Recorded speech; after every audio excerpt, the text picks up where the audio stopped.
everyone.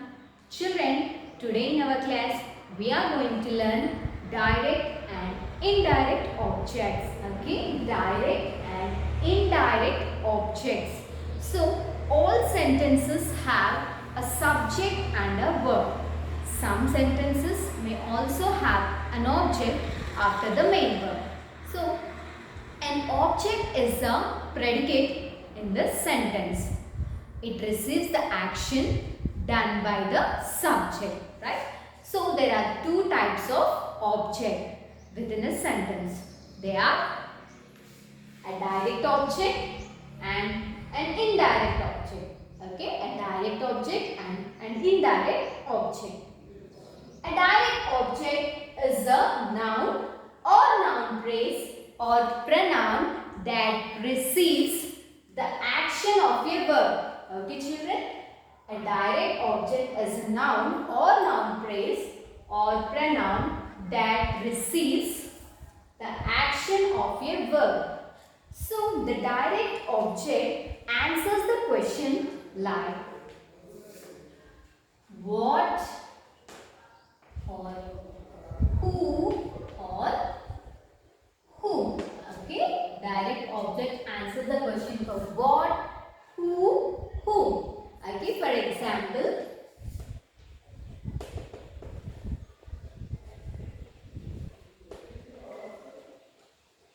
Ricky threw pebbles in the pond. Ricky threw pebbles in the pond. Here, what did Ricky throw? Answer is pebbles, right? So, the pebbles is a direct object in this sentence. Okay? So, children, a sentence that has a direct object may or may not have an indirect object. For example,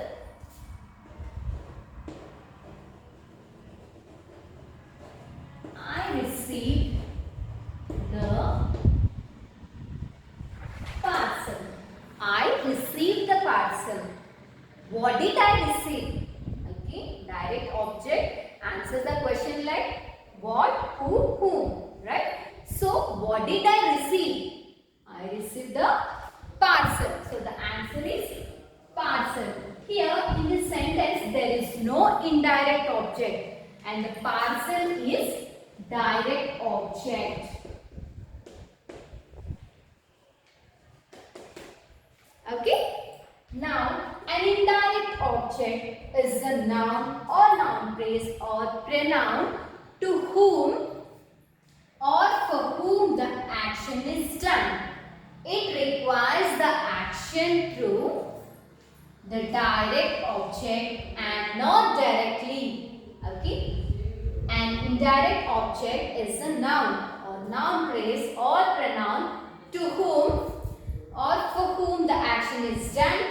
It requires the action through the direct object and not directly. So, an indirect object answers the question like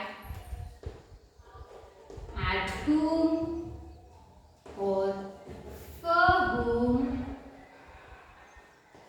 or from whom or to whom. Okay, so indirect object answers the question at whom, for whom, from whom, to whom. Okay, it often comes after a preposition. Okay, indirect object comes after a preposition. So there can be no indirect object without a direct object. There can be no indirect object without a direct object. For example,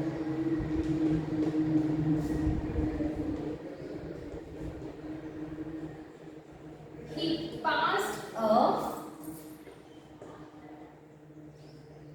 packet to Nikki. He passed a packet to Nikki. The packet is passed to whom? To whom? The answer is Nikki. Okay, Nikki. So here the action is done to Nikki.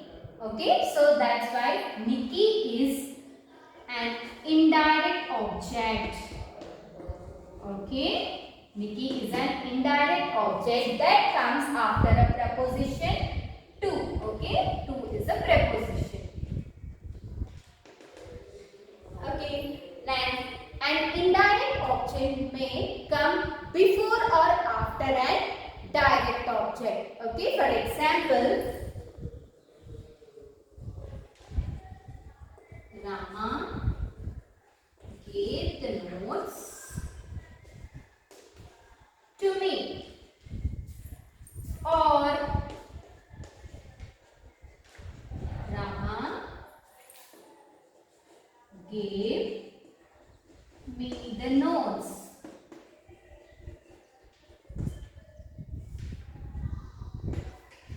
Okay, Rama gave the notes to me. Rama gave the notes, gave me the notes. Here, me is a indirect object.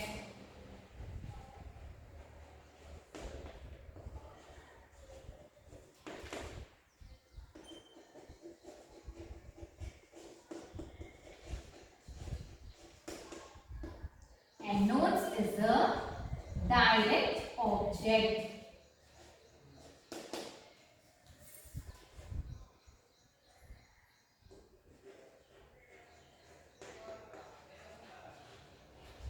Okay, so an indirect object may come before or after a direct object. That is, Rama gave the notes to me, or Rama gave me the notes. Here, me is an indirect object and notes is a direct object.